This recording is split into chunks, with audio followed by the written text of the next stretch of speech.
आपने अनगिनत कहानियों को रंगमंच पर उकेरा है, उतारा है और देश भर में, विश्व भर में उसकी प्रसिद्धि हुई है। किसी ऐसे कालजयी रचनाकार की अगर मैं बात करूं, जिनकी कहानी को कहते हुए, बताते हुए, रंगमंच करते हुए आपको लगा हो कि जीवन के आखिरी जो चरमोत्कर्ष होता है, उसको हासिल किया। आपने पंकज त्रिपाठी, नवाजुद्दीन सिद्दीकी, राजपाल यादव, मनोज बाजपेयी जैसे तमाम कलाकारों को गढ़ा है, जिनकी हर एक अदायगी पर, जिनके हर एक मूवमेंट पे हम तालियां बजाते हैं थिएटर में, उनकी फिल्मों में। अब जैसे नवाजुद्दीन सिद्दीकी है, बहुत कम लोग जानते हैं। उन्होंने मतलब बार बार इसके बारे में जिक्र भी किया है कि वो एक ऐसी बैकग्राउंड से आती थे जो आर्थिक रूप से उतना संपन्न परिवार नहीं था। समय का व्याकरण बदलता जा रहा है, लोगों की ज़िंदगी का व्याकरण बदलता जा रहा है, तो ये सारी चीज़ें कलाओं को भी प्रभावित कर रही हैं और कलाओं में भी समय की परिभाषा, काल की परिभाषा अपने हिसाब से बदलती रहे। कभी ऐसा आया कि जो लिखा गया है उस पर करते वक्त आपको परेशानी आई हो कि नहीं, अगर इसको दूसरे एंगल से किया जाता तो और ज़्यादा बेहतर? तो मैं समझता हूँ कि रंगमंच फिल्म की तुलना में ज़्यादा कठिन विधा है, क्योंकि उसको एक कॉन्टिन्यूटी में शुरू से लेकर आखिर तक चलना होगा। कह सकते हैं कि संवेदनाओं और भावनाओं की कोई ज़बान नहीं होती, ये सब तक पहुंचती है और दिलों तक पहुंचती है, आखिर तक पहुंचती है, आखिरी तल तक पहुंचती है। 500 से ऊपर कहानियों को करने का मौका मिला है। 500 से ज़्यादा जी, और वो भी सिर्फ हिंदी की नहीं, हिंदी में नहीं बल्कि भारत की सारी भाषाओं में।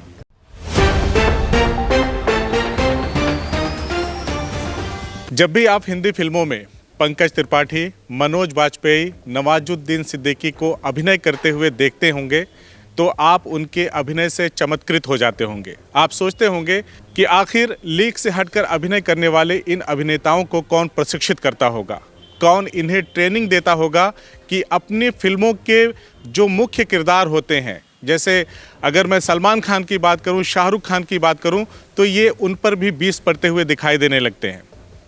आज हमारी खुशनसीबी है कि आजमगढ़ की धरती पर ऐसे ही शख्स का आगमन हुआ है, जिनका नाम है देवेंद्र राज अंकुर, जिन्होंने एनएसडी से पहले पढ़ाई किया और फिर वहीं पे शिक्षा देने का काम किया और ऐसे तमाम लोगों को प्रशिक्षित किया, राजपाल यादव जैसे लोगों को प्रशिक्षित किया, जो आज फिल्मी दुनिया में अपने अभिनय के जादू से सभी को अभिसिंचित कर रहे हैं, चमत्कृत कर रहे हैं।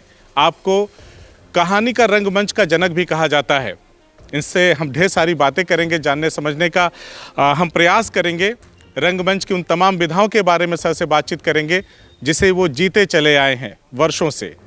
बहुत बहुत स्वागत है सर आपका आजमगढ़ की धरती पर। आपका धन्यवाद कि आपने मुझे आमंत्रित किया इस बातचीत के लिए। और आजमगढ़ मेरे लिए कोई नई जगह नहीं है। जिस 20वें रंग महोत्सव की आज यहाँ शुरुआत हो रही है, जब वो पहली बार हुआ था तब भी हम लोग यहाँ मौजूद थे और हमारी ही प्रस्तुति से उसका आरंभ हुआ था। और हमें बहुत अच्छा लग रहा है कि 20वें रंग महोत्सव में पूरे का पूरा जो महोत्सव है वो मेरे ही किए गए काम पर केंद्रित है, जिसको मैंने 1975 में कहानी का रंगमंच नाम से परिभाषित किया था। अर्थात एक ऐसी विधा जो अपने आप में नाटक नहीं है, लेकिन साहित्य की दूसरी विधाओं, कहानी, उपन्यास, आत्मकथा, संस्मरण इत्यादि पर आधारित है। और मैं उनको बिना रूपांतरित किए हुए, बिना उनमें कोई हेर फेर किए हुए, बिना उन्हें तोड़े मरोड़े, जिस रूप में वो लिखी गई हैं ये विधाएं, उसी रूप में हम उनको मंच पर लाने की कोशिश कर रहे हैं। और अब तक पिछले 50 साल में 500 से ऊपर कहानियों को करने का मौका मिला है। 500 से ज़्यादा? जी, और वो भी सिर्फ हिंदी की नहीं, हिंदी में नहीं बल्कि भारत की सारी भाषाओं में। और भारत से बाहर, चाहे वो रूसी भाषा हो, चाहे वो चीनी भाषा हो, चाहे वो श्रीलंका की भाषा सिंघली भाषा हो, या मालदीव की भाषा धिवेही भाषा हो, अर्थात अलग अलग देशों में जाकर भी ये काम करने का मौका मिला है। तो जो डायलॉग बोले जाते हैं वो जो कलाकार होते हैं वो खुद से याद करके रट करके उनको बोलते हैं। जाहिर है ये तो हमेशा से होता है रंगमंच में कि जो भी कुछ अभिनेता मंच पर अभिव्यक्त कर रहा है वो पहले उसको याद करना पड़ता है। बहुत पहले परंपरा होती थी रंगमंच में, प्रॉम्प्टर नाम की एक डेजिग्नेशन हुआ करती थी कि विंग्स में खड़े होकर लोग डायलॉग बोलते रहते थे और उनको मंच पर खड़े हुए लोग ज़ोर से बोलकर दोहराते रहते थे। आज भी रामलीला जैसी विधाओं में ये होता है, लेकिन आधुनिक रंगमंच में जिस रंगमंच से हमारा साबका पड़ता है उसमें अभिनेता से ये अपेक्षा की जाती है कि उसको अपने संवाद पूरे के पूरे कंठस्थ होने चाहिए। रंगमंच और फिल्म में यही सबसे जिसे कहते हैं कि बड़ा अंतर है कि यहाँ पूरी तैयारी के साथ अभिनेता को आना होता है और फिल्म चूँकि टुकड़ों टुकड़ों में बनती है तो वहाँ अभिनेता को डायलॉग अगर नहीं भी याद हैं तो भी वो बाद में उनको डब कर सकता है, अपने सामने स्क्रिप्ट रख के वो दोबारा से उनको बोल के रिकॉर्ड करवा सकता है। तो ये फिल्म की अपनी विशेषताएं हैं। तो मैं समझता हूँ कि रंगमंच फिल्म की तुलना में ज़्यादा कठिन विधा है क्योंकि उसको एक कॉन्टीन्यूटी में शुरू से लेकर आखिर तक चलना होता है और ये उसकी सबसे बड़ी चुनौती है। हम साहित्य को 6 महीने में पढ़ के ख़त्म कर सकते हैं, कोई उपन्यास को महीनों के बाद उठा सकते हैं, लेकिन नाटक जैसी विधा, रंगमंच जैसी विधा को एक ही बार में आपको देखना पड़ता है। उसकी इसीलिए जिसे कहते हैं कि एक कॉन्टीन्यूटी, एक निरंतरता उसमें चाहिए होती है। ज़्यादा से ज़्यादा दर्शक कितनी देर तक बैठ कर देख सकता है, 1.5 घंटा 2 घंटा। और आज तो समय की परिभाषा बदल गई है, बहुत छोटी अवधि की प्रस्तुतियाँ हमारे सामने आ रही हैं। फिल्मों की अवधि में भी फर्क पड़ा है। कोई फिल्म आज के ज़माने में भी 3 साढ़े 3 घंटे की बनती हुई नज़र आ रही है, लेकिन आमतौर पर अब फिल्मों छोटी फिल्में हो गई, बहुत छोटी, क्योंकि समय का व्याकरण बदलता जा रहा है, लोगों की ज़िंदगी का व्याकरण बदलता जा रहा है। तो ये सारी चीज़ें कलाओं को भी प्रभावित कर रही हैं और कलाओं में भी समय की परिभाषा, काल की परिभाषा अपने हिसाब से बदलती रहती है। तो ये सारी बातें हैं। मैं समझता हूँ कि जिस तरह का काम हम लोगों ने किया है उसमें अभिनेताओं को भी मज़ा आता है, क्योंकि उसमें उनको एक ही साथ नरेटर बनना है, एक ही साथ चरित्र बनना है, एक ही साथ कमेंटेटर बनना है और कभी कभी वो दर्शक भी बनते हैं, अपनी ही प्रस्तुति में खड़े हुए वो दर्शक भी हैं, ऑब्जर्वर की तरह से पूरी प्रस्तुति का एक्शन। तो ये जो विधा है, इसलिए इसमें लोगों का ज़्यादा इंटरेस्ट पैदा हो रहा है कि अभिनेता को एक साथ कितने आयामों से गुजरना पड़ता है, जो नाटक जैसी विधा में संभव नहीं है। क्योंकि उसमें एक चरित्र की शुरुआत करता है अभिनेता, तो शुरू से लेकर आखिर तक उसको उसी चरित्र में रहना होता है, जबकि कहानी के साथ ऐसी कोई शर्त नहीं जुड़ी है। तो मैं पड़ाव में बदलती रहती है जी, तो मैं समझता हूँ कि आपने एक बात कही कि आपने सिंगली में किया और फिर उसके बाद आप रशियन की भी बात कर रहे हैं कि रशिया में भी किया आपने, चाइना में भी किया। तो क्या भाषाओं का जो मैं जिक्र कर रहा था, तो वो जो गैप है यहाँ के कलाकार उसको फुलफिल कर देते हैं या आप वहाँ के स्थानीय कलाकारों के साथ ये मंचन करते हैं? नहीं, वहाँ के स्थानीय कलाकारों के साथ मैंने मंचित किया है। अपनी प्रस्तुतियाँ लेकर भी गए हैं हम लोग। लेकिन जब वहाँ काम किया है तो वहाँ के लोग रहे हैं, तो जाहिर है कि रचनाओं का अनुवाद मेरे पास होता है अंग्रेज़ी में या हिंदी में, तो मैं अपनी समझ के लिए उनको अपने सामने रखता हूँ। और जहाँ तक मेरा मानना है, संवेदनाओं की भाषा कोई भी हो उसको समझने में कोई समस्या नहीं होती। हमने चीन में अपनी एक प्रस्तुति किया था, कृष्णा सोबती की कहानी, लंबी कहानी या उपन्यास ए लड़की नाम से। वो हिंदी में था। हम लोग डरे हुए थे कि पता नहीं यहाँ चीनी लोगों को वो समझ में आएगा या नहीं आएगा, लेकिन आप यकीन नहीं मानेंगे, नाट्य प्रस्तुति के बाद वो लोग जो दर्शक थे, उन्होंने जो मुख्य चरित्र, एक औरत का चरित्र था, बूढ़ी एक बूढ़ी महिला का मरने के करीब है, उसकी भूमिका को देखकर वो इतने मतलब जैसे कहना चाहिए प्रभावित हुए कि उन्होंने उसको हाथों हाथ लिया और वो रो रहे थे कि हमारे यहाँ भी बूढ़े लोगों की यही समस्या है कि आज की यंग जनरेशन उनको बिल्कुल नेगलेक्ट कर रही है, उनको घर से मतलब बाहर निकाल दिया जाता है और वो अकेले पड़ गए हैं, उनको देखभाल करने वाला कोई नहीं है। तो मैं समझता हूँ कि भावनाओं की भाषा, संवेदनाओं की भाषा के आगे ये शब्दों की भाषा इतनी मायने नहीं रखती। नहीं तो आप बताइए कि इसका क्या जवाब है कि अलग अलग भाषाओं की क्लासिक फिल्में हम क्यों देखने जाते हैं जबकि हमें वो भाषाएं नहीं आती। तो जाहिर है कि यही बात जो मैं बार बार कह रहा हूँ कि रंगमंच में अभिव्यक्ति की जो भाषा है, संवेदना की जो भाषा है, वही ज़्यादा महत्वपूर्ण है और यही इसकी ताकत है। नहीं तो दर्शक अपने घर से निकलकर, चाहे ठंड हो, चाहे गर्मी हो, चाहे बरसात हो, इन कार्यक्रमों में क्यों आता है? उसके पीछे यही कारण है कि वो अपनी डे टू डे ज़िंदगी से अलग हटकर ऐसा कुछ देखना चाहता है जो उसकी ज़िंदगी में कुछ परिवर्तन लाए, जो उसे एक ऊंचे मूल्यों की तरफ ले जाने में मदद करे, जो उसको अपने से बेहतर इंसान बनाने में मदद करे। यही मैं समझता हूँ कि नाटक का पर्पज़ है और जब से नाटक जैसी विधा का जन्म हुआ है तब से यही पर्पज़ रहा है और यही होना भी चाहिए। यानी कह सकते हैं कि संवेदनाओं और भावनाओं की कोई ज़बान नहीं होती, ये सब तक पहुंचती है और दिलों तक पहुंचती है, आखिर तक पहुंचती है, आखिरी तल तक पहुंचती है। आपने बिल्कुल सही जगह पर उंगली रख दिया है और उसको बहुत सही भाषा में अभिव्यक्त कर दिया है। तो ये कला का रहस्य है और इसीलिए लोग उससे जुड़े हैं, उसको देखने आते हैं और उसको पूरी तरह से उसका रसास्वादन करते हैं। मैं समझता हूँ कि यही उसका एक उद्देश्य भी होना चाहिए।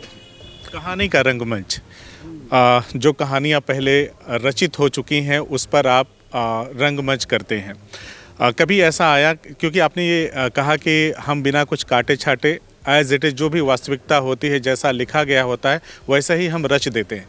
कभी ऐसा आया कि जो लिखा गया है उस पर करते वक्त आपको परेशानी आई हो कि नहीं, अगर इसको दूसरे एंगल से किया जाता तो और ज़्यादा बेहतर होता?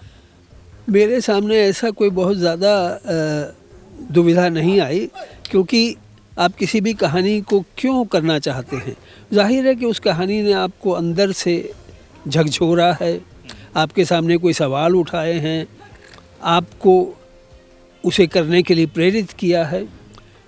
सिर्फ कई बार ये परेशानी होती है कि मान लीजिए किसी कहानी में कोई संवाद नहीं है, पूरी कहानी वर्णन में लिखी गई है, तब फिर उसको आप कैसे मंचित करेंगे? तो जाहिर है कि उसका जो वर्णन है वही हमारे लिए संवाद बन जाता है, चाहे वो प्रथम पुरुष में हो, चाहे वो तृतीय पुरुष में लिखी गई हो। तो यही तो मज़ा है इस विधा का कि कहानी नाटक ना होते हुए भी जिस रूप में मंचित हो रही है वो अपने आप में एक रंगमंचीय अनुभव बन जाती है। मेरा कहना यही है कि हम जो यहाँ 3 दिन उसी विधा की प्रस्तुतियाँ कर रहे हैं तो उनको आप आकर देखिए, तब मैं समझता हूँ कि हम जो ये सारी बातचीत कर रहे हैं तो ये ज़्यादा रेखांकित होकर आपके सामने आएगी। कम से कम कुछ उनके अंश इस बातचीत के साथ जोड़ने की कोशिश करेंगे अगर आप, तो आपको लगेगा कि हाँ, जो हम बात कह रहे हैं और जो व्यवहार में कर रहे हैं उन दोनों में कुछ तालमेल है।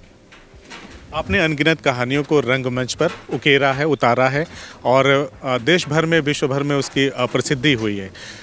किसी ऐसे कालजयी रचनाकार की अगर मैं बात करूं, जिनकी कहानी को कहते हुए, बताते हुए, रंगमंच करते हुए आपको लगा हो कि जीवन के आखिरी जो चरमोत्कर्ष होता है उसको हासिल कर लिया? अब ऐसी किसी एक रचना का तो मतलब नाम लेना बड़ा मुश्किल है, लेकिन मैं समझता हूँ कि मन्नू भंडारी का उपन्यास महाभोज हमने मंचित किया था। बाद में उन्होंने उसको नाट्य रूपांतर भी किया, लेकिन सबसे पहले मैंने ही हिंदी में उपन्यास को उपन्यास के रूप में मंचित किया था। और वो हमारी ऐसी प्रस्तुतियों में शामिल है जो लगातार लोगों के जहन में आज भी याद है। और संयोग की बात है, उसी प्रस्तुति से हम लोगों ने अपनी संस्था की भी शुरुआत किया था, महाभोज उपन्यास की मंच प्रस्तुति से।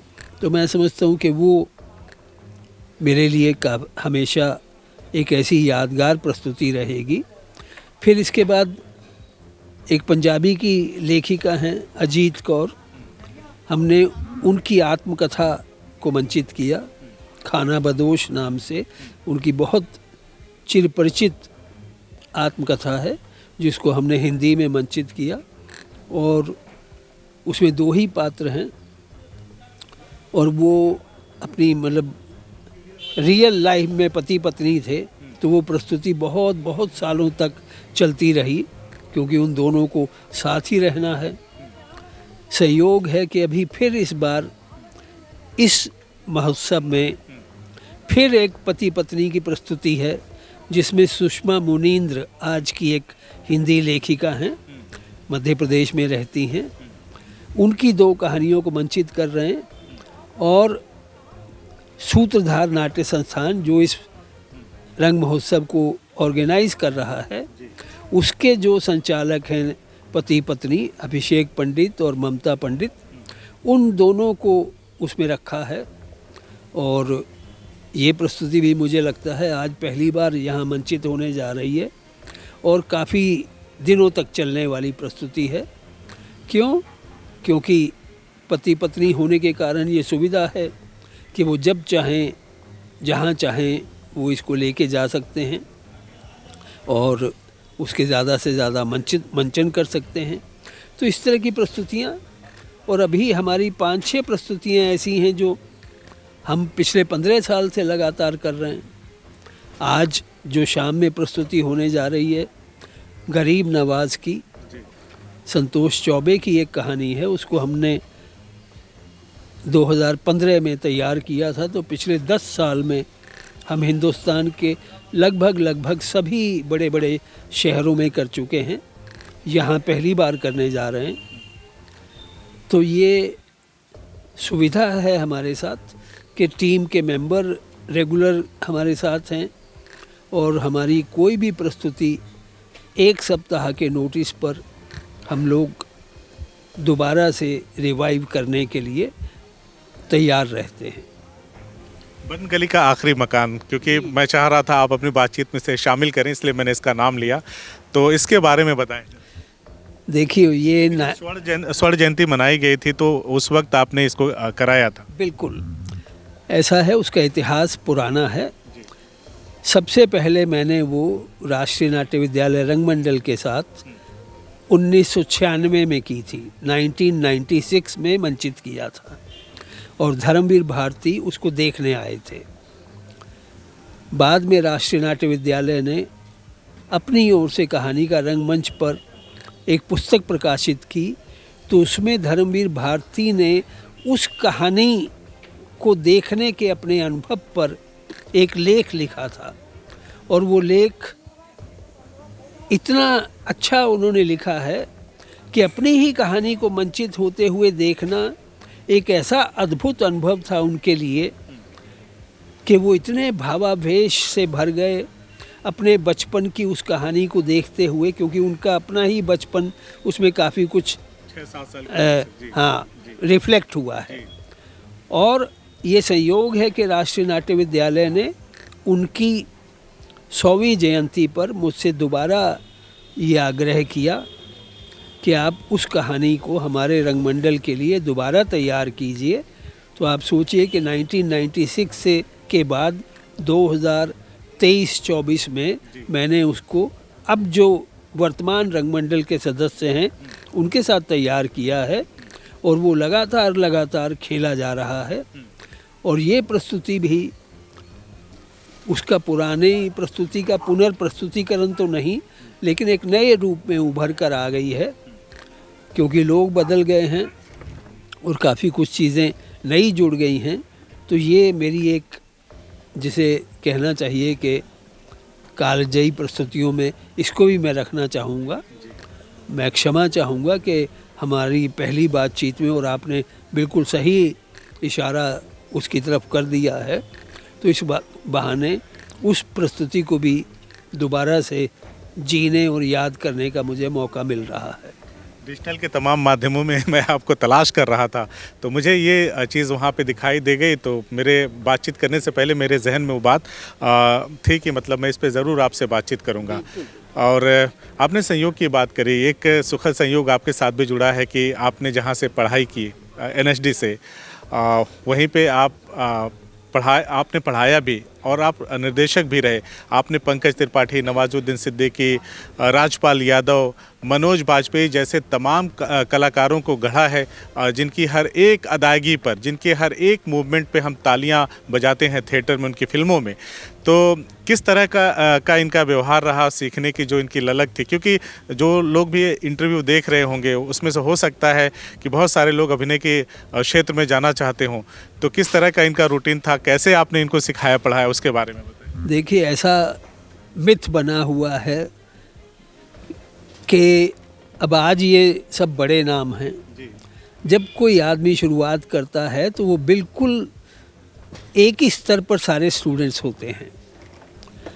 वो डॉर्मेट्रियों में सोना पड़ता है, एक कमरे में 3-3 लोग भी ठहरते हैं और एक पूरे रूटीन सिस्टम में से हर छात्र को गुजरना पड़ता है।